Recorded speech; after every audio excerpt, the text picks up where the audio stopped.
Halo, selamat siang. Kembali lagi saya dengan Johnny Rombe. Kali ini saya mau membahas mengenai koalisi permanen. Koalisi permanen yang mengusung Prabowo Gibran next to 2029. Saya kira memang harus permanen sehingga apa yang diprogramkan, apa yang dicita-citakan oleh Prabowo Gibran dapat berjalan dengan baik, dapat dilaksanakan dengan sebaik-baiknya. Kalau ada anggota koalisi yang balelo atau tidak mendukung program dari Prabowo Gibran, ya mulai dari sekarang ya bisa dikasih nilai, dikasih kondit DE. Kalau ada koalisi yang berani menyikut sesama anggota koalisi, contoh kayak Partai Demokrat, dia kan berani nyenggol, padahal satu koalisi berani nyenggol Pak Jokowi. Nah, kita tahu sendiri yang mengusung Prabowo Gibran ini atau sebagai komandannya pada saat itu ya Presiden Jokowi. Demokrat sebenarnya terlambat masuk karena ditolak mentah-mentah oleh Nasdem dan Anies, tapi masih saja berani menyenggol, berani menguap, tidak bisa mengendalikan anggotanya.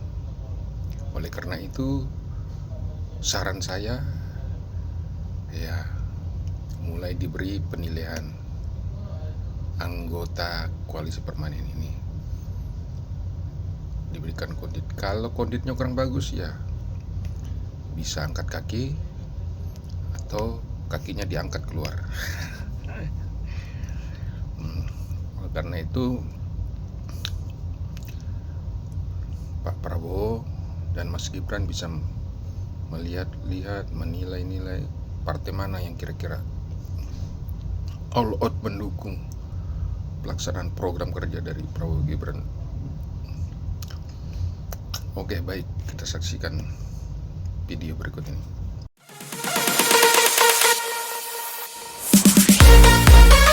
Saya mendukung aja koalisi permanen itu untuk stabilitas pemerintahan. Tapi supaya lebih lebih jelas keinginan untuk koalisi permanen itu ya ada hitam di atas putih. Kita akan bekerja sama untuk menyukseskan A, B, C, D sampai Z misalnya. Ya, selama poin-poin itu terpenuhi nggak ada alasan untuk keluar dari koalisi. Dan koalisi permanen ini memang lebih kepada memastikan pertama presidennya Pak Prabowo. Kalian boleh skeptis dengan ijazahnya Pak Jokowi. Tapi kan beliau sekarang mau maju ke pengadilan nih. Buat membuktikan ijazahnya asli atau hargai dong. Tapi saya yakin ini daya tahan segini ini, kalau bukan levelnya berbeda dengan kita orang-orangnya, bukan manusia biasa kayak kita ini, next level ya kalau nggak ya kalau dia manusia biasa ini orchestrated gitu. Karena permainan jangan dengan mudah juga tembak institusi ini, institusi di semua institusi ini ada oknumnya. Institusi A, B, C, D itu ada oknumnya semua. Dikejar itunya. Ya apa malam ya juga punya itu atribusi kalau siang lain. komisaris Pertamina, Malam founder dari PCO. PCO. Bukannya PCO udah dibubarkan sama presiden? Nah, ini Principal Communication Office. Iya. Ya kan, komunikasi yang bicara prinsip. Barang apa ini Bang? Principal Ini Communication. kantornya bentuknya kayak apa Pak pertanyaannya? Oh iya, cuma bicara prinsip. Jangan di mana Abang buka handphone disitulah kantor Abang. Kalau dulu kawan kita Ferry Irwandi punya warung kopi namanya Principal Coffee. Iya kan? Iya, Principal Kopi. Iya. Enggak, kalau PCO itu lebih ke menjaga semangat. Bagaimanapun ini kan kayak anak yang dilahirkan terus dirawat walaupun nggak lama. Dan sekarang sudah ganti nama. Tapi kan yang bersama-sama saya sekarang itu kan puluhan orang juga yang alumni PCO. Dan sebenarnya begitu hari ini saya berhenti, malamnya sudah punya klien kan. Sudah punya klien, jadi kita harus berhimpun dalam sebuah wadah. Nah kita carilah namanya, yang singkatannya PCO juga gitu. Kenapa nggak Paguyuban Communication Office, Bang? Jadi biar keren ya, Principal Communication Office. Rencana dulu mau Palu Gada Communication Office kan, tentang PCO. Nggak, ini Principal Communication Tapi Office. ini Isinya organisasi anak-anak. serius. Serius, ada perusahaannya sudah. Sudah terdaftar, buka aja cari. Sudah terdaftar itu. Sudah terdaftar tuh perusahaan. Kita seminggu gak ketemu Bang Hasan udah punya organisasi baru. Udah terdaftar. Dan itu hitungan hari lah, 3 hari atau 4 hari setelah saya berhenti itu perusahaannya didaftarkan. Oh, berarti rencananya udah sebelum berhenti. Gitu. Nah, kita masuk ke isu terkini dulu, Bang. Ya. Ini soal koalisi permanen kemarin, Pak Bahlil, Ketum Golkar, bicara depan Presiden. Koalisi permanen. Ini mereknya Snowman apa? Spidol itu, Pak. Abang sejak jadi pejabat Iya. sampai nggak jadi pejabat, lucunya masih ngikut Konsisten, ya. Jabatnya boleh hilang tapi lucu agak konsisten. Bang. Tapi bikin perusahaan ini, Bos. Ya. Gua pikir Bang Hasan bikin civil society. Ternyata bikin Nggak main itu. Civil society itu nggak jelas cara pembagian keuntungannya. Kalau perusahaan tuh jelas aturan main pembagian keuntungannya Ya, jelas. tapi kan keuntungannya ideologis kalau civil society, Bang. Nanti kita masuk ke situ, Bang. Iya, Ya kan? iya. Yang pertama koalisi permanen dulu nih. Karena ini kan mengisyaratkan dua nih omongan Kanda Bahlil nih. Pertama, memang ada yang ingin ini nggak permanen, gitu kan, sehingga harus disebut. Ya. Yang kedua ini ya udah, ini cara mengunci untuk 2029 koalisi ini jalan bersama lagi gitu. Ya.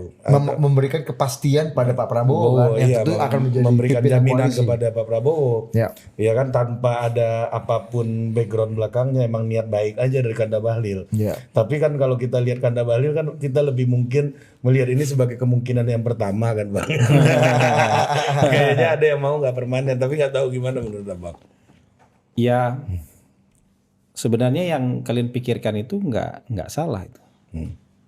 Dan percobaan untuk membuat sebuah koalisi permanen dalam artian lebih panjang, tidak hanya 5 tahunan, itu tidak kali ini aja.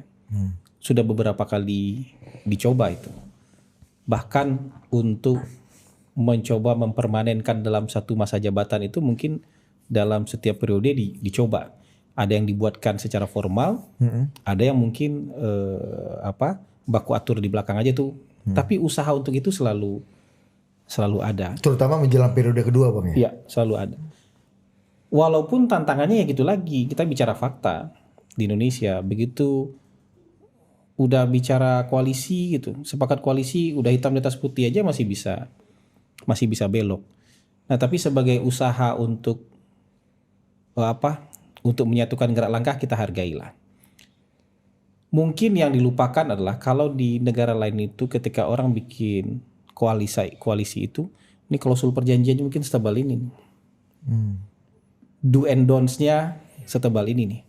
Jadi ada ukurannya ketika kita tetap bisa bersama, dan ada ukurannya ketika kita ketika sampai di titik ini kita nggak bisa lagi bersama. Nah, Objektif, yang nggak ada hari ini tuh klausulnya apa saja. Kadang-kadang klausul ukuran yang ini ya, Bang ya. Iya, kadang-kadang klausul koalisi-koalisi ini 1 lembar aja. Bahwa kita menyatakan ini sepakat, ada poin ditulis 6. Jadi batas-batasnya terlalu longgar, terlalu banyak kemudian yang bisa dipelintir, wah ini kita nggak bisa sama-sama lagi. Saya mendukung aja koalisi permanen itu untuk stabilitas pemerintahan. Tapi supaya lebih lebih jelas keinginan untuk koalisi permanen itu, ya ada hitam di atas putih. Mungkin nggak perlu setebal ini juga, tapi dibuatkanlah dalam konteks apa kita bisa bersama. Sepanjang dalam konteks ini masih terpenuhi, dalam pasal-pasal perjanjian ini masih terpenuhi, nggak ada alasan Anda keluar. Oke. Tapi selama sudah keluar dari kan selalu lah setiap perjanjian itu mau koalisi permanen sekalipun pasti ada exit clause-nya kan. Kita perjanjian bisnis juga selalu ada exit clause lah. Atau one prestasi ini Bang. Iya, kalau exit untuk keluar. Nah, selama exit untuk keluar itu tidak terpenuhi ya kita tetap sama-sama. Ada hitam di atas putih diumumkan ke publik. Ini loh kesepakatan kami untuk bersama-sama untuk melakukan ini, dan sepanjang masih dalam koridor ini kami akan bersama-sama.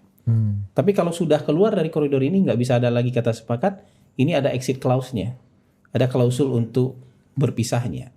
Nah, dengan syarat-syarat yang harus termaktub dalam perjanjian ya supaya itu. lebih jelas aja, supaya tidak hanya sekedar misalnya statement politik, supaya tidak hanya sekedar bahwa wah ini move politik, enggak.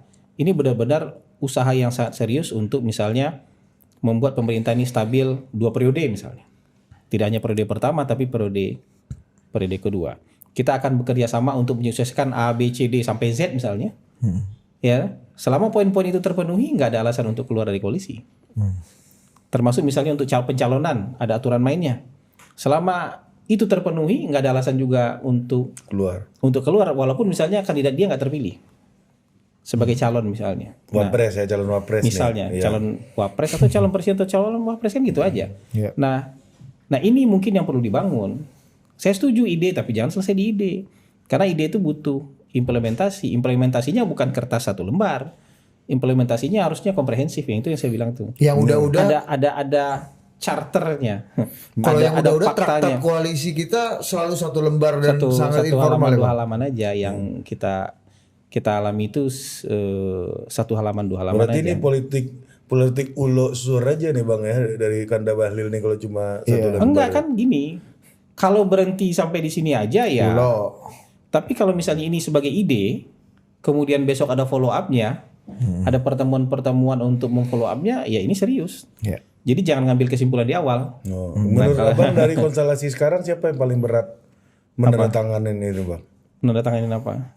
Yang Iya kan berlembar-lembar. pembicaranya aja belum. Kita kan nggak tahu itu pembicaranya apa dalam konteks apa ini. Kalau kita petakan nih Bang, dari ide ini pasti kan ada yang ada di barisan ini, ada yang juga aduh kita terikat, kita nggak mau nih. Nah, kita kan dari tidak peta yang Abang bayangkan gimana Bang? Kita kan tidak bisa misalnya menghindar juga dari beberapa fakta objektif.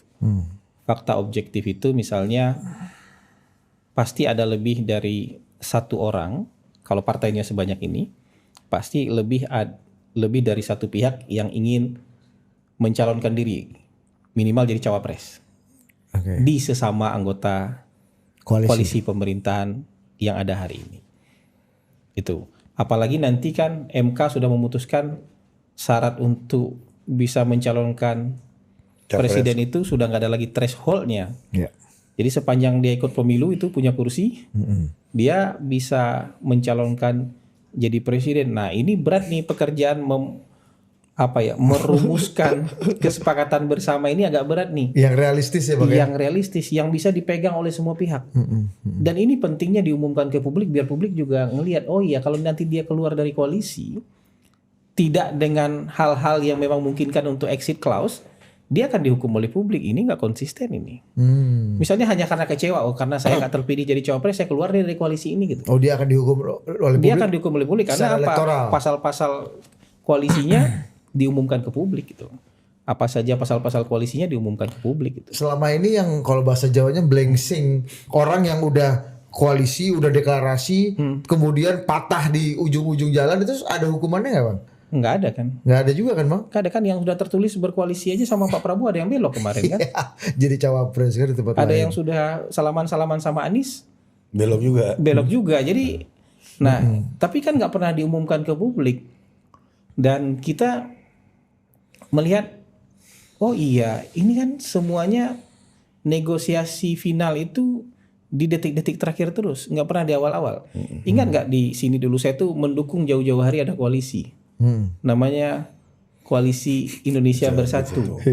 Karena itu embrio yang harus misalnya didukung, karena jauh-jauh hari ada pacaran, ada pendekatan sampai nanti punya keputusan bersama, ada menyamakan suhunya, menyamakan cuaca, dan menyamakan pikirannya terbangun cukup panjang, bukan mendadak karena terpaksa di akhir-akhir menjelang pemilu gitu loh.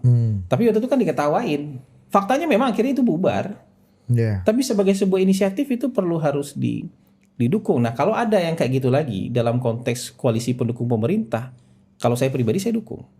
Tapi jangan hanya ide, Lagi-lagi. jangan hanya salaman, tapi buat klausul yang detail. Sepanjang semua proses ini, semua kejadian-kejadian ini ada di dalam klausul-klausul ini terpenuhi, nggak ada alasan buat partai manapun untuk keluar. Termasuk ketika misalnya calonnya dia tidak dipilih untuk jadi cawapres misalnya. Gitu. Nah, merumuskan itu nggak gampang. Iya. Dan tantangan berikutnya kadang-kadang sudah dirumuskan pun karena nggak diopen ke publik, ada aja yang keluar kan gitu. Iya. Siapa partai kalau menurut Abang ya dari tubuh koalisi Pak Prabowo yang paling diuntungkan dan yang paling berpotensi dirugikan dari kalau misalnya betul koalisi permanen ini jadi diwujudkan, Bang? Sebenarnya dalam posisi yang sama loh. Ini akan rugi atau untung tuh kan nanti di akhir aja, begitu Kepilih dia apa pengen kagak? ada calon dari partai dia tapi nggak kepilih jadi calon, dia ngerasa agak rugi, gitu. Tapi begitu dia ngerasa ini terpilih jadi calon, dia akan untung. Tapi apapun itu, sebenarnya kalau kita ngelihat secara global, ketika ini sama-sama, kan kuat nih koalisi pemerintahan, tuh sama-sama lagi nanti, Iya. kan kemungkinan untuk terpilihnya pasangan yang kita dukung lebih besar. Maksudnya gimana, Bang? Koalisi yang hari ini nih, sama-sama hari ini kan. Iya. Nanti siapapun capres cawapresnya mereka sama-sama lagi nih. Iya. Dari partai yang memerintah kemungkinan menangnya lebih besar. Wong sekarang hampir 100% kan, Bang, ibaratnya koalisinya kan, Bang. Iya gitu. Nah, apakah ini juga bisa kan selain tadi kalau kata Abang memang udah lama setuju ada koalisi yang relatif permanen dengan klausul-klausul yang jelas gitu kan, Bang. Nah, ada yang bilang bahwa ide ini sebenarnya memberangus pilihan masyarakat gitu, memberangus demokrasi, memberangus alternatif calon-calon pemimpin bangsa yang akan terbunuh kalau misalnya koalisi permanen ini jadi. Orang Karena nggak ada pilihannya koalisi terbatas. juga kadang-kadang capres di negara lain itu cuma 2 kok. Ya Amerika nggak pakai koalisi-koalisian, capres cuma 2. Ya partainya Partainya juga 2, Bang. Iya maksudnya kayak gitu. Iya maksudnya nggak ada koalisi pun kadang-kadang capres juga cuma 2 gitu. Nah kan ketika misalnya calon pun banyak, di ujung juga diseleksi cuman 2. misalnya ada 5 calon di awal, nggak ada yang mencapai 50% plus 1. Nanti Anda akan milih juga 2. Jadi Kalau ini malah konsep- berpotensi nggak ada calon, ini calon tunggal bisa nih, Bang. apa? Kalau Masih ada calon dong. nggak calon tunggal, Nggak, koalisi ini enggak, kalau nggak di mungkin. koalisinya memang calon tunggal, tapi di tempat lain kan ada calon juga. Kan nggak mungkin nggak ada lawan ini. Iya. Harus ada lawan. Kalau perlu kita dorong jadi lawan. Itu pasti nggak mungkin nggak ada lawan gitu. Iya, Jadi iya. soal untung dan rugi juga jangan dilihat per hari ini. Karena kalau kan situasional aja. Kalau calon dia misalnya Partai PAN, misalnya calon dari Partai PAN yang terpilih jadi cawapres misalnya, kan dia untung juga. Iya. Yang lain nggak keluar. Dari Partai Demokrat calon dia misalnya yang terpilih, kan dia untung juga. Yang lain kan nggak keluar. Iya. Atau Partai Golkar misalnya calon dia yang terpilih, yang lain kan nggak keluar. Nah itu untungnya koalisi permanen tuh di sana. Tapi harus berani belapang dada begitu udah. Misalnya apakah menggunakan kesepakatan tertentu untuk memilih, misalnya Pak Prabowo udah presiden nih, capresnya Pak Prabowo, cawapres nih yang bersaing nih, ya harus ditentukan mekanismenya. Sepanjang mekanismenya dijalankan dengan fair dan adil, siapapun yang terpilih udah dukung sama-sama. Dan itu dibuka ke publik. Ini loh mekanisme kita untuk merumuskan siapa wakil presiden. Kira-kira begitu.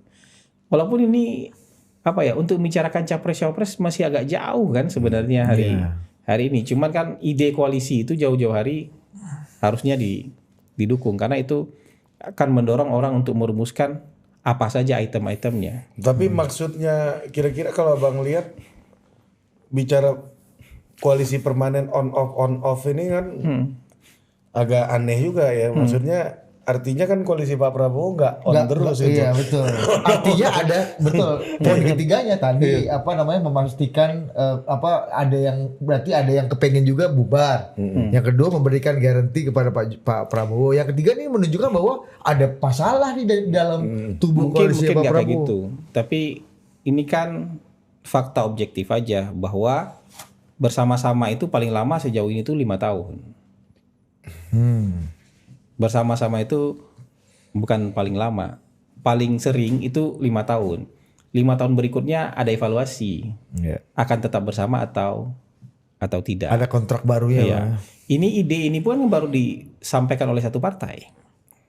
Kita kan belum dengar sambutan dari partai-partai pendukung pemerintah yang lain. Bahkan ide ini pun sebenarnya kan, makanya saya bilang ini masih baru ide. Belum ada follow up. Kalau sudah ada follow up, mereka kan diskusinya lebih panjang nih. Dan butuh waktu untuk diskusi, merumuskan apa yang harus mereka kerjasamakan bareng-bareng itu. Iya, iya. Nah, jadi kalau saya melihatnya sekarang ya partai-partai bukan karena ada yang mau lari keluar kemudian diusulkan koalisi permanen. Tapi sunatullahnya begitu mau pemilu berikutnya orang saling mengevaluasi, saling menjajaki kan.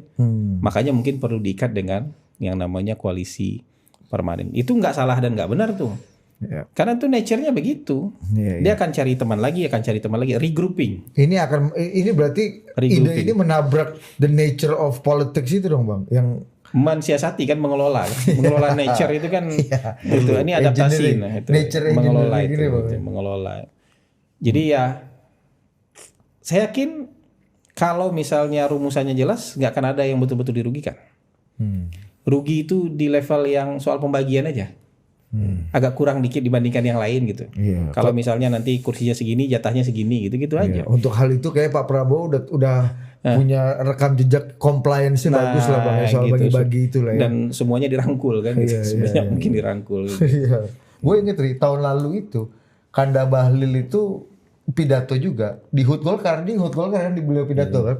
Di situ beliau bilang Golkar akan memimpin evaluasi pilkada.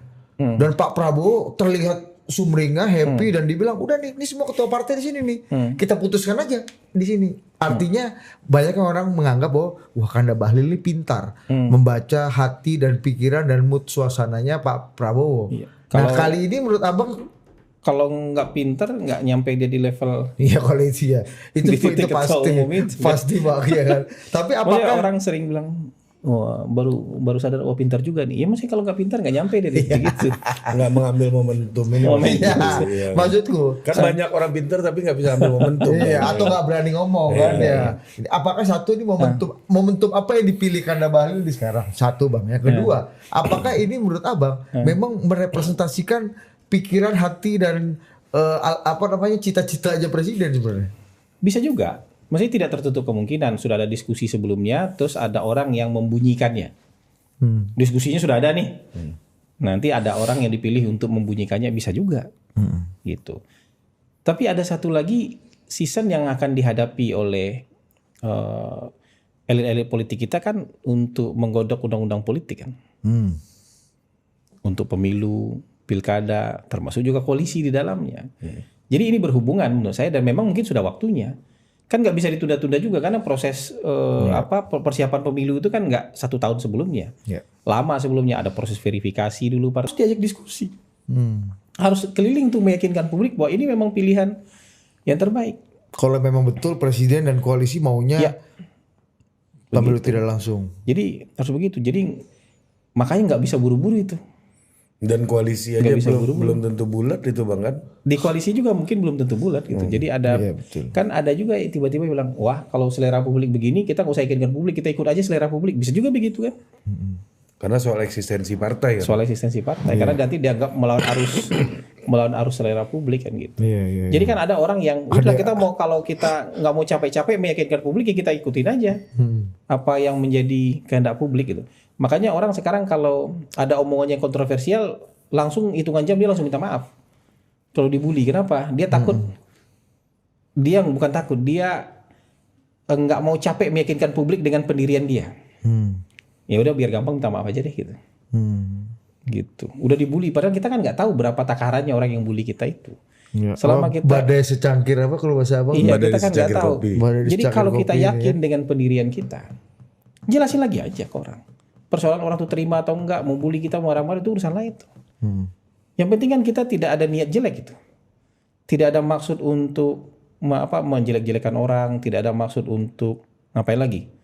Menistakan orang, nggak ada maksud untuk menebar kebencian soal itu. Kecuali kita betul-betul salah gitu. Kalau itu ini aja. Kalau enggak, Saya dulu dibully berapa kali, saya kayaknya tiap bulan saya dibully deh. Jadi, tapi saya sampai hari ini saya ingin bertahan dengan kebenaran objektif. Jadi kebenaran itu jangan diganggu sama tepuk tangan atau bulian gitu. Gara-gara ditepuk tangan kemudian dia jadi benar, gara-gara dibully dia jadi nggak benar gitu.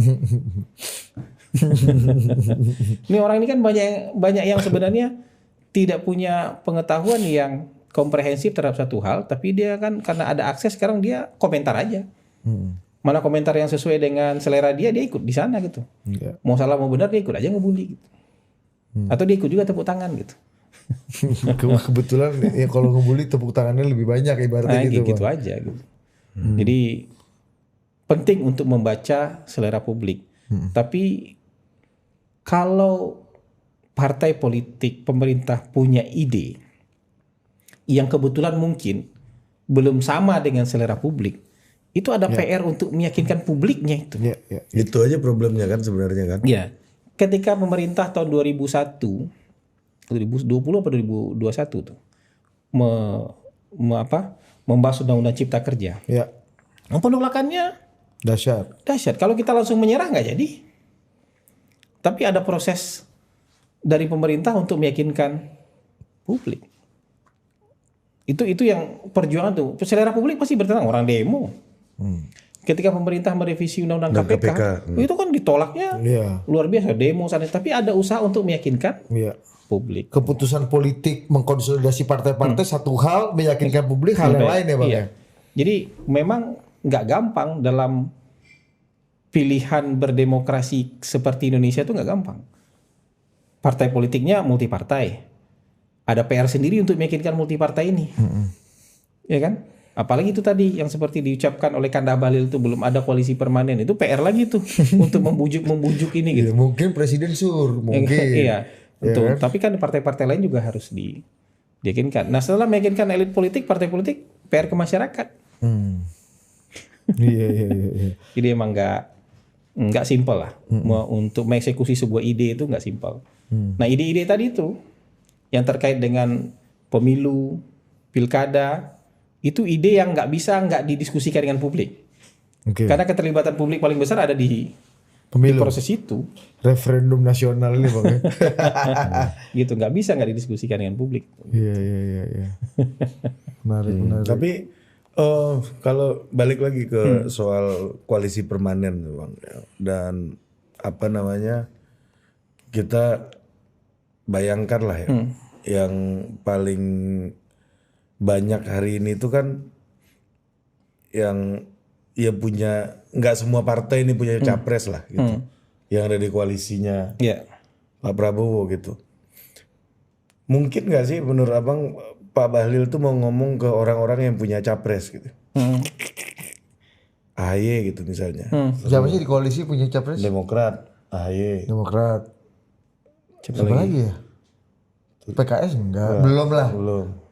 PKB Caimin Pernah wapres. Cawapres lah. Tapi berarti kan itu bisa dianggap potensial juga, orang pernah nyawapres. Iya betul. Iya. Ada record ya Bang. Ada recordnya jadi pernah Siapa jadi lagi? cawapres. Dua aja Bang. Dua aja. Iya gak sih? Iya. Nggak, kalau soal itu tuh bisa Ngomong aja. sama Caimin dan Maksud saya itu AHY. Iya. bisa aja. Kayak gitu tuh bisa aja. Dan koalisi permanen ini memang lebih kepada memastikan pertama presidennya Pak Prabowo. Betul. Jangan, satu. artinya jangan joget-joget ya. Jangan joget-joget. Yang kedua, mungkin akan ada kompetisi untuk memperebutkan siapa yang jadi nomor 2, tapi kita bikin mekanisme yang fair dan adil. Dan ini akan jadi obstacle buat Pak Prabowo soalnya kan Bang. Iya. Kita bikin mekanismenya yang jadi siapapun yang terpilih, yang lain nggak kabur. Siapapun yang tidak terpilih jangan kabur karena mekanismenya sudah dibikin, sudah disepakati. Dan belum tentu yang terpilih Gibran lagi kan. Yang Nah makanya kan dengan sistem dan mekanisme yang disepakati bersama, kan kadang-kadang yang paling gampang itu serahkan ke presiden tuh memilih wakilnya. Iya, mungkin ujungnya itu. ya tapi kan ngomong kayak gitu kan normatif. Iya. Tapi di Fakta belakang politiknya kan kayak gitu. torpedo juga. Iya. Fakta politik kan kayak gitu. Torpedo lihat apa? Ada downgrade dan upgrade. Nah, itu. Jadi Bang, kalau kita lihat kingmakernya kan yang harus diyakinkan soal koalisi permanen kan cuma 2 orang aja sebenarnya. Ya yang paling penting gitu ya. Siapa? Satu Pak Jokowi, satu lagi Pak SBY. Di luar Pak koalisi Prabowo ini ya. ada 3 presiden loh ini di koalisi ini gitu loh. Iya, tapi PSBY mau tidak tiga itulah. Ketua-ketua partai yang lain juga harus diyakinkan. Iya. Sekarang kan nggak main otomatis.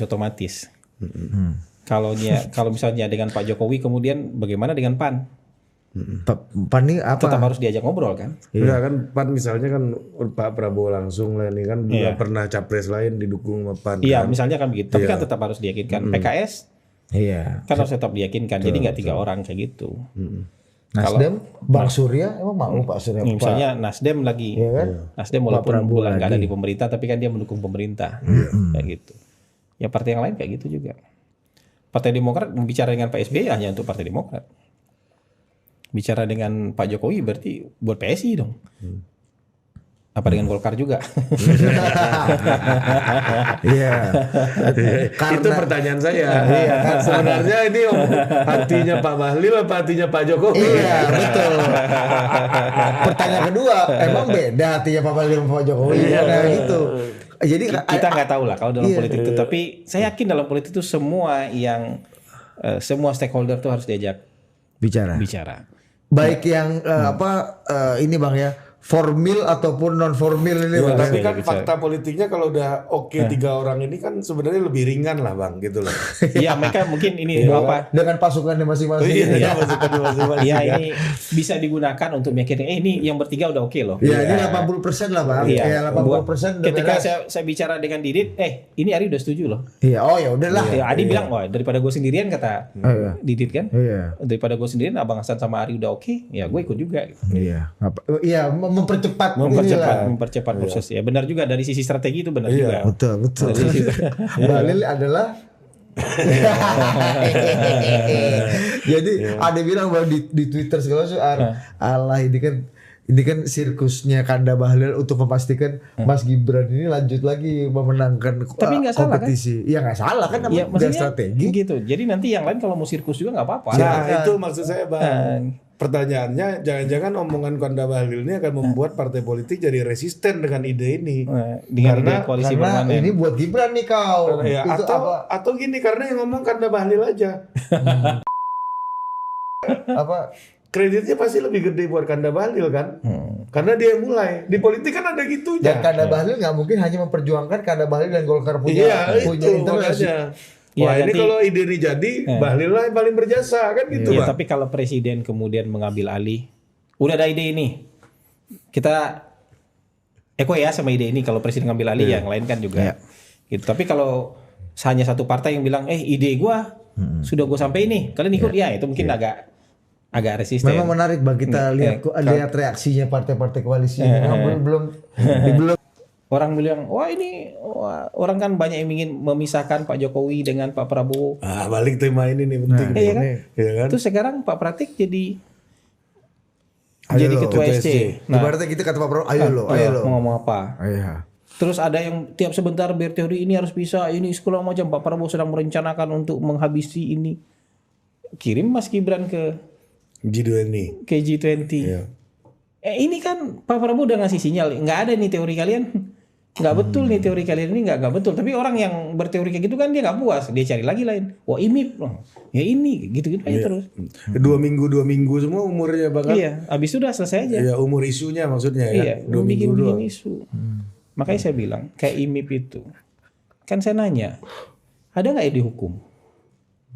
Nggak ada. Disegel nggak bandaranya? Nggak juga. Diduduki nggak sama tentara atau sama polisi? Bandara disita nggak bandaranya? Kalau misalnya bandara itu ilegal, kan tiap sebentar nih ada orang-orang yang saya nggak tahu tuh, mereka ini makanannya apa nih? Tapi konspirasinya dahsyat betul gitu. Wah ini adalah ini begini segala macam. Enggak, itu bandaranya baik-baik aja. Bandara ilegal gimana? Orang ada keputusannya dan nggak disita, nggak ada yang dihukum. Yang penting kan baik-baik aja. Kalau latihan itu kan latihan. Latihan kan berarti minjam lokasi buat latihan. Jadi kalau nggak ada yang dihukum ya berarti nggak ada apa-apa. Makanya hilang isunya kan. Nanti balik lagi ke isu ijazah. Nanti mungkin isu ijazah kalau sudah selesai nggak tahu isunya apa lagi nanti. Nah, tapi masalahnya ijazah ini yang umurnya nggak 2 mingguan Bang. Iya, Nah, ini panjang. boleh kita dengar dulu Bang, Presiden Jokowi kemarin. Oh, saya belum diwawancara. nonton ini. Ya saya juga Belum nonton sempat bagian nonton ini. ini. Yang membuat ijazah saja sudah menyampaikan asli masih tidak dipercaya gimana. Dan yang saya lihat ini memang ada agenda besar politik, ada operasi politik yang sehingga bisa sampai bertahun-tahun nggak rampung-rampung karena keinginan mereka untuk mendowngrade, menurunkan reputasi yang saya miliki meskipun saya nggak merasa punya reputasi apa-apa. Tapi menurut Bapak, kenapa? Apa di balik itu? Menurut Bapak, kenapa harus diturunkan reputasi Bapak melalui isu ijazah ini? Ya mungkin untuk kepentingan politik. Kenapa sih kita harus mengolok-olok, menjelek-jelekkan, merendahkan, menghina, menuduh-nuduh?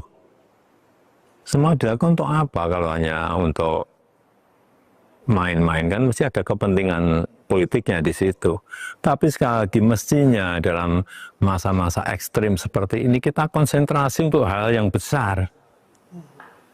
Untuk strategi besar negara, untuk kepentingan yang lebih besar bagi negara ini. Misalnya tadi yang berkaitan dengan menghadapi masa-masa ekstrim, menghadapi masa-masa perubahan karena artificial intelligence, karena humanoid robotik, sehingga jangan malah kita energi besar kita pakai untuk urusan-urusan yang sebetulnya menurut saya urusan ringan. Menurut Bapak, masih yakin dengan pernyataan Bapak sebelumnya ada agenda besar dan ada orang besar di balik kasus ijazah? Saya pastikan, ya. Bapak sudah tahu. Gimana? Kira-kira siapa di balik? Ya, saya kira gampang ditebak. Tapi tidak. Tidak perlu saya sampaikan. Dan Bapak tadi mengatakan bahwa lebih baik ini dibawa sampai ke ranah hukum. Ya, untuk pembelajaran kita semuanya, bahwa jangan sampai gampang menuduh orang, jangan sampai gampang menghina orang, menfitnah orang, mencemarkan nama baik seseorang. Operasi politik, downgrading, orangnya besar, kekuatannya saya tahu, orangnya pun Ya. Dan ini sudah jelas. ya sudah jelas lah siapa kayaknya semua Saya orang tahu. pastikan, nah, Iya. saya pastikan Mas Hasan. Enggak, lihat suaranya kurang. Saya pastikan Mas Hasan. Iya. Itu gabungan. Karena Abang kan itu juga gabungan Jokowi sama Budi Ari, Bos. agak akrab kan sama suasana percakapan kayak begini kan. Oh, akrab sekali. Akrab sekali. Dan gini, kalau berapa? Ada 1,5 tahun di sini. Lebih Bang. Siapa? 1,5 tahun. 1,5 tahun isu ijazah ini ada nggak? Oh iya. Ini kan replikasi Bang 2022 apa 2023, 2021 Ya kalau misalnya kan masifnya ada. itu kan Setelah Pak ya. Jokowi turun. setelah Pak Jokowi Turun ya. Ya 1,5 tahun Ya, lah selama seiring pemerintahan Pak Prabowo. jadi presiden. Nah, orang-orang Menjelang. yang kerjanya membahas ini itu punya pekerjaan nggak? Ada Bang, Dokter. dokter, Terus peneliti, apalagi? researcher Peneliti. katanya. Kan menghabiskan waktu tiap hari kayak gini nih. Iya. Terus untuk hidupnya gimana? Tapi isu ini menghidupi Dapat gaji nggak dari media, sini? Bang? Dapat gaji nggak dari sini? Dari meneliti ijazah Pak Jokowi itu dapat gaji nggak? Kan misalnya dia dibayar honor TV gitu kan? Honor TV paling berapa? Atau Kan orang TV berapa sih honor TV? iya sih. Oh maksud Abang mengisukan Pak Jokowi ini udah jadi pekerjaan tetap. Itu jadi pekerjaan Payroll. kan itu aja. SOW, Bang, ya, Itu SOW, aja Bang, ya. kerjaannya gitu. Ini SOW-nya Bang ya? Iya, gitu. Scope of work. Tapi kan bisa juga dibalik begini, kamu dibayar sama si A. Terus dia bilang enggak. Nah, terus saya juga bisa bilang, ya kalau kamu nggak bayar sama si A, buktikan dong ditransfer rekening kamu, buka dong rekening kamu ke publik. Boleh nggak kayak gitu? Wah ini baru nih. Boleh nggak saya minta dia kayak gitu? Dia bersedia nggak kira-kira buka Pembuktian rekening ke terbalik publik? Saya itu, tuduh dia menerima transferan dari si A. Terus kan gampang urusannya, nggak usah bawa ke pengadilan memperkarakan saya. Buka aja rekening kamu, ini kamu buktinya nggak ditransfer sama si A kok. Berani nggak dia kayak gitu? Enggak berani lah. Kan sama ijazah ini sama. Iya juga sih. Dia hanya bisa dibuka kalau di depan pengadilan nih. Saya tuntut dia, saya kumpulkan bukti-bukti, saya tuntut, saya nggak bisa, dia buktikan di pengadilan. Mana bukti? Ini ada di pengadilan, buka bukti. Pak Jokowi membuka itu di pengadilan, bukan di depan muka orang-orang yang menuduh sembarangan ini. Makanya kata beliau dilanjutkan proses hukumnya. Lanjutkan proses hukum. Tapi ada presiden lain bang, Hakim MK salah satunya Pak Arsul, Ya itu, Bang Arsul berarti- Sani dibuka apa barang itu Nah, cepet. coba tuduh dia habis itu. Anda dibayar oleh si ini gitu.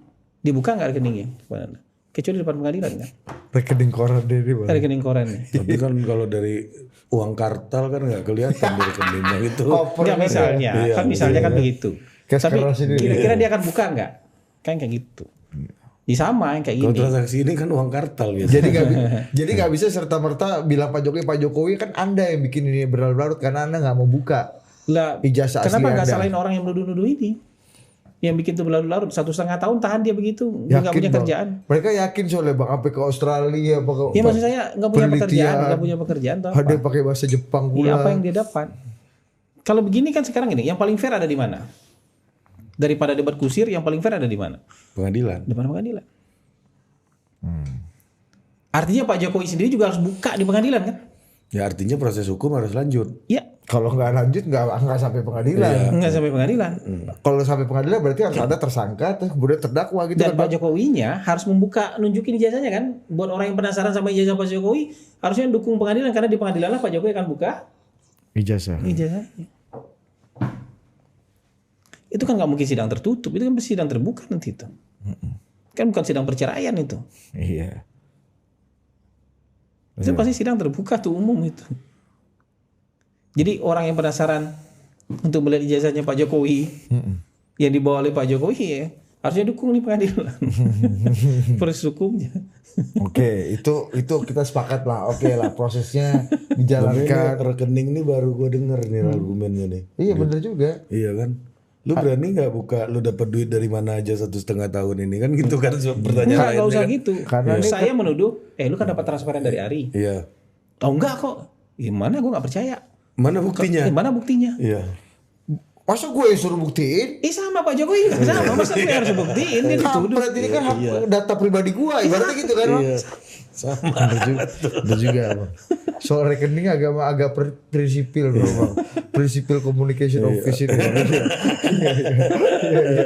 Iya. Kan sama. Kira-kira begitu. Kira-kira. Jadi biarkan si Ari aja penuduh yang istri raja belum tentu dibuka. Buka bos. Jangan di sini. Iya iya. Enggak, karena saya lihat dia ngurus rekening orang bareng sama istri waktu itu Bang. Nah ya Itu kayak yang gitu. gue paling takut tuh. Itu sama juga. Misalnya tiba-tiba dituduh, ini bukan rumah lu. Dia bilang, ini rumah gua punya sertifikatnya. Terus dia bilang, mana buktinya sertifikat lu? Kan bukan di depan kamu, saya harus tunjukkan sertifikat saya. Kecuali kamu tuntut saya ke pengadilan, saya buka sertifikat saya. Oke. Jadi intinya kita sepakat lah. Ini proses pengadilan harus. Tapi lanjut saya ya. yakin ini daya tahan segini ini, kalau bukan levelnya berbeda dengan kita orang-orangnya, bukan manusia biasa kayak kita ini, next level dia, ya kalau nggak ya kalau dia manusia biasa dia orchestrated. Oh maksud abang yang bisa tahan lama-lama 1,5 tahun ini financial freedom ini bang, udah financial freedom baru bisa tuh Iya mereka. next level ya, secara psikologis juga next level ini. Itu aja tiap hari kan mimpinya itu kan, udah kebawa mimpi tuh. Kalau ngelindurnya itu juga tuh ijazahnya Pak Jokowi itu. Dia beli cabai aja ngomongin ijazahnya Pak Jokowi itu. Ketemu tukang laundry ngomongin ijazahnya Pak Jokowi itu nanti. Tapi kalau manusia biasa normalnya kalau main isu begini berapa lama paling lama? Berapa lama? 2 minggu ya. 2 minggu kayak kasus SIMIP itu aja. Manusia normal tuh ya. Itu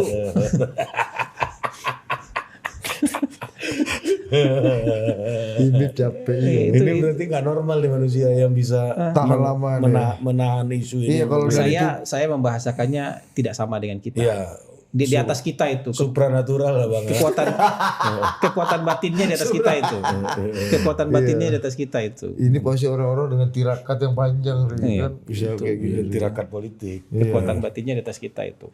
Kalau nggak kekuatan batinnya yang di atas kita ya berarti ada yang Mensuplai. supply. Itu aja.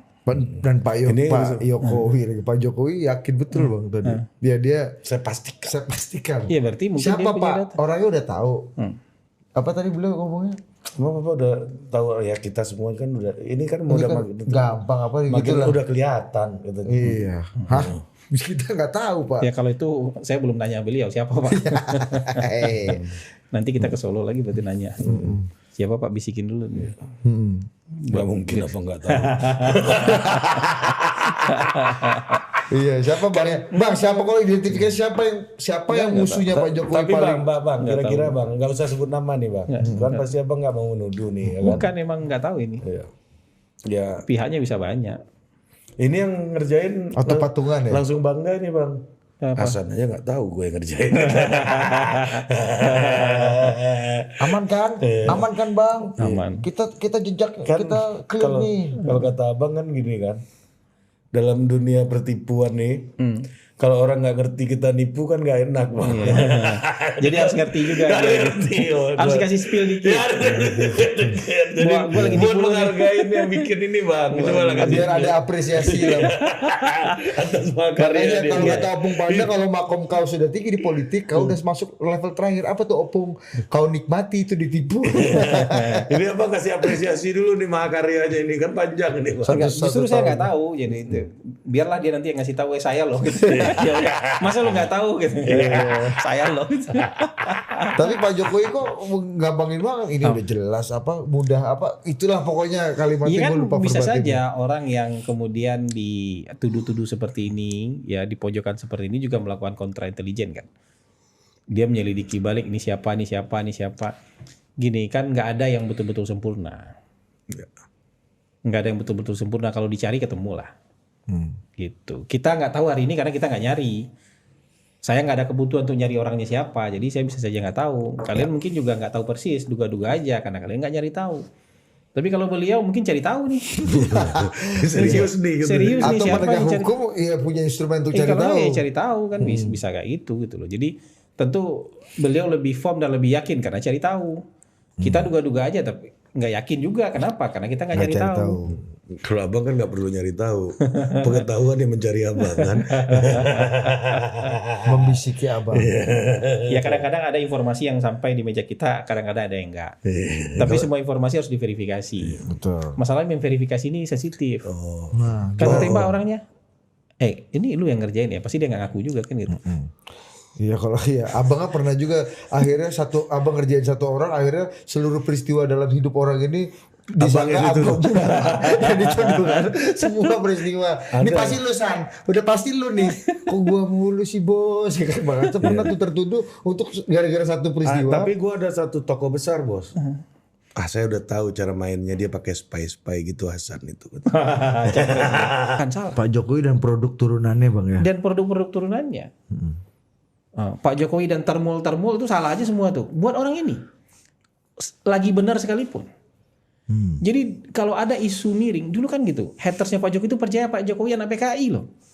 Sampai sekarang loh. Percaya Pak Jokowi bukan anak kandung ibunya. Yang rumahnya punggung-punggungan dengan Pak Jokowi itu. Cuman bukan itu isu itu, karena isu itu mungkin sudah panjang. Sekarang isunya apa? Isu ijazah. Dan mereka percaya. Dan isu itu dibangkitin lagi bang waktu Mas Roy dan Dr. Tifa ke makamnya orang tuanya Iya, Pak Jokowi gitu. kan langsung dianalisa kan. Iya. Ini tanggalnya berapa, ini itu nggak kan masuk ada. akal. Ada orang-orang yang percaya aja kayak gitu. Sama kayak orang yang percaya kalau vaksin COVID itu ditaruh chip di dalamnya gitu. Ya orangnya sama ini, orang-orang itu juga itu. Ada korban anak buah Ari bang. Apa? Korban yang percaya ini. Percaya tuh ada chip di dalam vaksin Makanya dia COVID. nggak vaksin. Sama kayak orang yang percaya kalau yang apa tembak buat ngukur suhu itu itu akan mengubah DNA Anda. Aduh. Nah, Ada bang. Ada bang. Captifnya ada. Ada, Bahkan ada. bumi datar aja ada captifnya gitu. Iya, Bro. 5-10% kan secara Tapi absolut numbers. absolutnya besar. Betul. Nah kalau mereka lagi mendapatkan feeding egonya dikasih makan nih, mereka bereaksi di media sosial. Apa bang? Ya, ikut komen mendukung, ikut membuli. Bukan segala egonya kasih makanannya apa, jenis pelet apa yang itu bisa ini dikasih? Jokowi melakukan ini, pokoknya salah. Jokowi ijazahnya ini, ijazah Gibran palsu, ijazah ini, itu kan ngasih makan feeding kemarahan mereka tuh. Wah tambah besar apinya. Mau benar mau salah mereka udah nggak pikirkan lagi tuh. Captive-nya ada. Tetangga saya aja beberapa captive-nya begitu. Di grup RT begitu-begitu banyak. Tapi kalau kita komen kayaknya nggak sopan. Kita akan ketemu tiap hari gitu. Ya ada begitu. Mungkin ini nggak sebesar dulu 2017 Jokowi Ahok Anies ya Bang ya. Tapi ini lebih panjang aja, lebih militan, konsisten dan Nah, lebih waktu itu kan captive hatersnya belum terdidik sekarang bos, ya kan? ini udah Terdidik. Dan solid terbangun dan ada ya. sarana. Ada Iya, sarana. makin canggih, Bang. Sarananya makin canggih. Kalau zaman-zaman dulu mungkin nggak segampang itu meng-create isu apa segala macam. Kalau sekarang lebih murah karena ya cukup jadi clipper aja di sini. Iya, iya. Pilih-pilih apa gitu isu gitu. Ya. Atau komentar orang dijadikan seolah-olah jadi judul berita, screen capture, sebarkan, kasih narasi yang ini. DFK ini mah. Nah ini. Tapi kalau saya gitu, kalian boleh skeptis dengan ijazahnya Pak Jokowi. Tapi kan beliau sekarang mau maju ke pengadilan nih, buat membuktikan ijazahnya asli atau hargai dong. Jangan kemudian bilang-bilang membungkam. Kan cukup tunjukkan aja ijazahnya. Karena kan Anda nuduh-nuduh orang. Orang yang harus membuktikan, termasuk kayak tadi punya rumah. Rekening Bang, kalau rumah kan Rekening. sertifikat mah gampang Bang. Gitu. Enggak aja enggak gampang. Enggak. Enggak gampang. Data pribadi juga Enggak tuh kan. data Iya pribadi. sih. Iya, benar. Gitu. Ya, kalau sertifikat lu satu kan Data gampang. pribadi Kalau yang data segini pribadi kan- yang kita gampang buka itu cuman KTP. Cuman KTP. Ya kan? Nih kalau itu mah nyoh gitu kan ya. Iya. Kalau satu lembar enak jangan liatin Rinda. Kalau sertifikat lu segini, Untung kita belum segitu. Untung kita belum segitu. Tapi gini Bang, memang jadi akhirnya orang dalam kalau kata kawan kita kemarin ada orang saking banyaknya tanahnya, Dibeli 3 kali. Dia beli 3 kali tanah. iya. Itu ada Dinda, ya kan? Di satu daerah dia mau beli hotel, mau tanah dibangun hotel di situ. Disuruh cari ini siapa yang punya nih kan, susah sekali. Disuruh cari orang kan, ternyata ujung-ujungnya dia juga punya tanah. Ada tuh Bang, gitu. Iya ada. Nah, dia kan susah dia. Coba buktikan kalau ini punya Anda. Dia aja baru tahu kalau itu punya dia. Itu orang lain yang membuktikan, Pak ini punya Bapak. ya kan? Gaya lu ngomong tadi udah jelas tuh di provinsi mana. Ya tahu lah kita kan. Gimana dia bilang? Jadi Bapak kita mana sudah buktikan saja itu. Itu bayangin orang itu sendiri dia nggak tahu itu punya dia. Disuruh buktikan gimana? Iya. Bang sama ini Bang kan kemarin kita ke bencana lah kita geser dikit. Abang heboh lah kemarin. Abang juga heboh kemarin. Saya nggak heboh, orang yang heboh sama saya. Iya itu mah kan dari dulu juga begitu. Abang mah nggak pernah heboh Saya orang. Abang ya. abang mah datar aja dari Saya nggak dulu. pernah Iya, heboh. abang mah datar kayak gini aja kan. Jadi ini abang kan gitu aja dari dulu. Harusnya memberikan penjelasan. Bang, salah satunya adalah ini Pak Jokowi juga ke bagian ini bahwa Iya. kerusakan ini juga karena Pak Jokowi. Bahkan salah satu aktivis senior lah ya, Said Didu, dia ngomong bahwa ini kalau udah warisannya kayak gini nih, itu udah harus yang penegakan hukumnya udah harus tentara yang masuk ini. Ini udah nggak bisa nih karena Tronojoyo itu disusupi dan itu backingnya mereka semua. Jadi harus tentara masuk kalau perlu diambil semua tuh. Nah, kita Kita kasih. tunggu dulu Bang Said di dunia percaya nggak ijazah ini palsu atau asli ini? Kayaknya dia nggak percaya bos. Nggak tahu nih, nggak tahu. Gue belum tanya dia sih. Harusnya Coba tanya kemarin. kita lucu tuh. Turunkan kalau perlu 100.000 prajurit merebut semua senso yang ada di sana. Kalau ada yang punya nantilah negosiasi, tapi diambil dulu. Tapi ambil dulu. Alat berat masukin dulu ke Kodim, simpan semua di situ, ya. Baru itu setelah itu bernegosiasi. Kenapa? Waktu ketemu Jokowi menemukan 3,3 juta hektar sawit yang melanggar hukum, maka yang digunakan saat itu minta negosiasi. Masuk belum sempat negosiasi, Pak Prabowo langsung ambil alih dulu, baru negosiasi. Nah itu cara beliau jadi menghadirkan dulu negara baru bernegosiasi. Di Morowali juga begitu. Dihadirkan dulu negara baru bernegosiasi dengan negara. Jangan bernegosiasi sebelum negara hadir. Nah saya berharap di Sumatera juga demikian. Nggak usah dulu nunggu siapa yang salah. Negara dulu hadir menyelamatkan rakyatnya siapapun punya masalah hukum tentang pembalakan liar, tentang tambang, itu negosiasinya belakangan. Jadi menurut saya sih menunggu Sepertinya Pak Prabowo lagi mengasah pisaunya. Mudah-mudahan beberapa hari kemudian langsung keluarkan instruksi jangan pandang bulu siapapun. Saya melarang kegiatan hutan dan tambang di Sumatera. Saya pikir itu yang dan menghadirkan negara kalau perlu turunkan lagi TNI ke sana. Seperti menurunkan 41.000 TNI menjaga Bangka Belitung untuk penyeluruhan timah.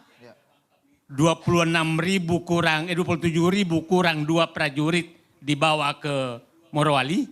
Nah, saya berharap turun juga prajurit ke seluruh Sumatera, menghentikan semua bunyi senso di sana, alat berat di sana, jangan pandang bulu siapapun.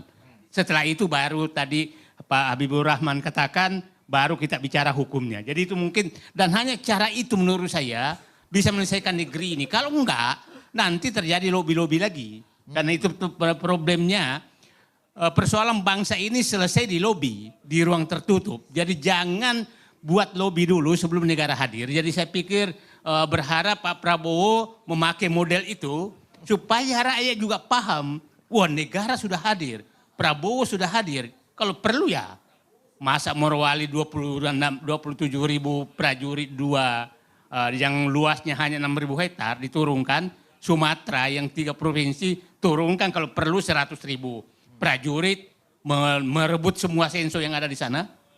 Kalau ada yang punya nanti lah negosiasi, tapi diambil dulu.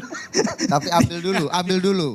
Alat berat masukin dulu ke Kodim, simpan semua di situ, ya, baru itu setelah itu bernegosiasi. Oke. Gimana Bang? Mungkin Said Didu ini dulu besarnya di Vietnam atau di Cina atau di mana nih? Di Indonesia apa di mana dia besarnya ini? Jadi ya mohon maaf ya, kalau beliau kan lebih sering salah daripada benarnya gitu. Kalau analisis harapan gitu, analisisnya 20%, analisis 80% harapan pribadi gitu. Jadi itu yang dilakukan. Kita yang dicari itu kan sebenarnya strategi pengelolaan alam. Bukan larang ini, larang itu, larang ini, larang itu. Karena kalau alam tidak dikelola untuk manfaatnya untuk kita, ya kita juga nggak dapat apa-apa. Tapi kalau dikelola sembarangan, kita dapat musibah. Semua negara itu, ya kecuali Bhutan mungkin, itu menjalankan strategi mengelola alam. Bukan menjaga tidak hanya, jadi ada konservasi, ada eksploitasi, ada eksplorasi, kan gitu-gitu aja. Tapi diseimbangkan, mana yang wilayah konservasi nggak boleh itu ditebang-tebang, nggak boleh digali-gali. Bahkan di wilayah konservasi bikin jalan aja susah itu, nggak akan keluar izinnya, itu susah sekali itu. Buat bikin jalan di wilayah konservasi itu susah, kecuali jalannya sudah pernah ada. Bikin jalan baru tuh pasti susah. Tapi yang wilayahnya untuk wilayah memang untuk produksi, untuk eksploitasi, untuk eksplorasi, selama dia tidak melanggar, ya biarkan di situ. Makanya saya ngomong itu saya bingung kenapa marah-marah. Kan emang itu yang kita lakukan. Yang kita kejar itu yang mana? Bukan kemudian cita-cita kebun orang, bukan cita-cita tambang orang. Cari yang melanggar. Kalau dia melanggar terus Anda mau sita? Mau turunkan prajurit sekalipun, kalau dia nggak melanggar masa Anda mau sita barang orang? Gitu, kecuali dia dulu besar di Vietnam atau besar di mana, besar di RRC gitu. Yang nggak ada kepemilikan pribadinya, yang nggak ada penguasaan atau usaha pribadinya. Uni Soviet dia gitu. Ini kan soal cara pandang aja. Makanya saya bilang dudukkan perkara pada tempatnya itu artinya proporsional. Yang melanggar kejar yang melanggar, yang nggak melanggar gak usah dikejar. Ini seolah-olah artinya sekarang dengan opini yang dibutuhkan orang semua kebun harus ditutup. Nilai tambahnya buat negara kita apa? Itu lagi nggak ada lagi tuh suara chainsaw tuh itu Bang ya? Iya, tutup aja semua gitu. Gergaji. Oh, gergaji. Itu Iya. Nah, sekarang itu gini. Coba cek aja, saya lupa datanya, tapi sejak zaman Pak Jokowi itu deforestasi itu turun drastis. Zaman Pak Prabowo tentu sudah lebih turun drastis lagi karena Kementerian Kehutanan kan nggak nerbitin izin apapun sejauh ini. Kan semua ditahan dan dievaluasi semua, nggak ada yang Nah, kalau kita mau bicara bahwa ini ada kesalahan, saya yakin ada. Tapi kalau mau fair, tarik kesalahannya 50 tahun. Bukan 10 tahun terakhir ini, 50 tahun, 40 tahun, 30 tahun, 20 tahun ketika yang liar-liar itu masih banyak. Sekarang tuh yang liar-liar itu makin dikit. Karena dunia sudah semakin terbuka. Terpantau kan. Lebih-lebih terpantau lagi sekarang. Ada drone, ada apa dan segala macam bisa terpantau. Nah, apakah alam kita ada yang rusak? Ada. Yang rusak yang harus diperbaiki. Saya itu menolak untuk pukul rata itu. Mau ngapain kita Poinnya pukul pukul rata. Tapi saya dengar video yang membantah Abang. Rata-rata argumennya sama kayak Abang. Tapi dia marah gitu. Gak ngerti juga saya marah. Artinya saya kayak Abang, dibagi-bagi lah. Iya, ada yang dieksploitasi, ada yang dikonsumsi. Iya, memang Lah Abang ngomong gitu kan? Iya, saya kan ngomongnya kayak gitu. Jangan pukul rata, itu kan maksudnya itu nyong. Iya, maksud saya itu, tapi dia cuma mau marah aja sama kita gitu.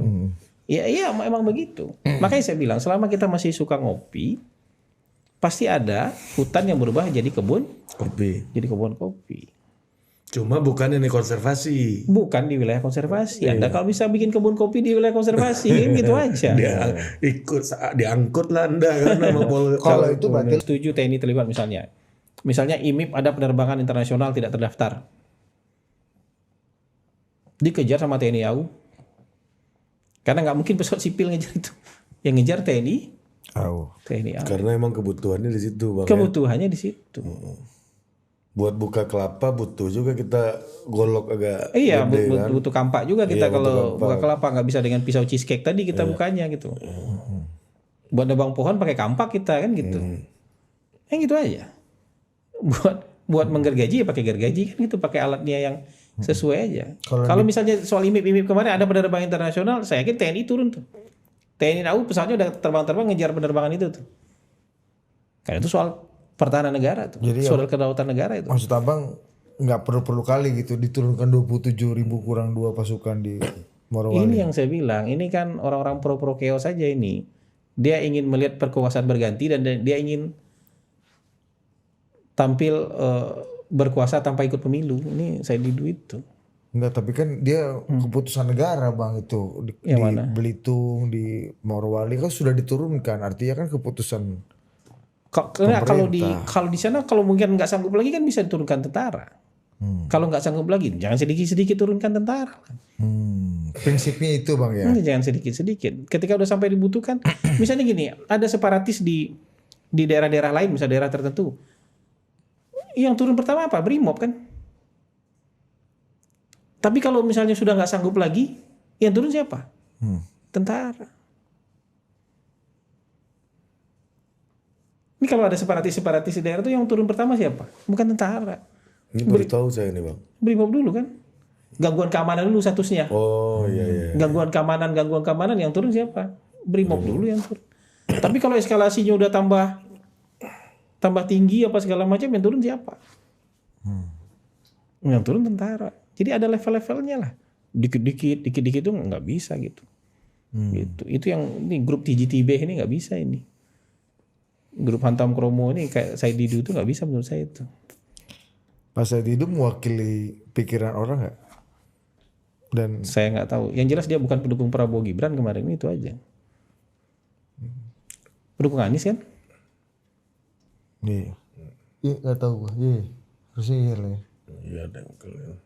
Nggak ada, saya dengar dia dukung Prabowo Gibran. Abang kan gini aja, Abang di TKN nggak ada partai itu ya. Nggak ada dia gitu. Mungkin di Ganjar, mungkin di Anies kan nggak tahu juga. Gitu. Nah hari ini orang kayak gini bersuara setiap sebentar ngadu domba begini buat apa? Meskipun narasinya membela Pak Prabowo. Alah itu kan perkibulan. Membela yang satu kemudian mencoba menihilkan yang lain itu kan perkibulan namanya gitu. Batin juga Bang ini. Iya. Mengingatkan kita ke seseorang kan. Iya, kepada ayahandanya beliau nih kan. Aku sudah bilang itu. Pak dulu konferensi internasional kan paten Pak. Alah itu kan pergi bulan aja. Bapak kok tahu? Kerjaan gua puluhan tahun itu. Ayahandanya Bang Hasan. Oke lah. Ya kita berharap ya ini lagi situasi bencana, iklim lagi nggak bersahabat. Kalau hujan di atas rata-rata yang biasanya genangan semata kaki atau selutut, sekarang serumah kan. Airnya datang lengkap dengan segala macam yang bisa dihanyutkan. Yang dibutuhkan sekarang tuh bersatu padu, bukan marah-marah. Marah-marah ini nggak memperbaiki keadaan. Kita harus gotong royong untuk menyelesaikan persoalan-persoalan ini. Kita cari penyebabnya iya, tapi penyebabnya nggak bisa muncul dari mulut sembarangan orang gitu loh.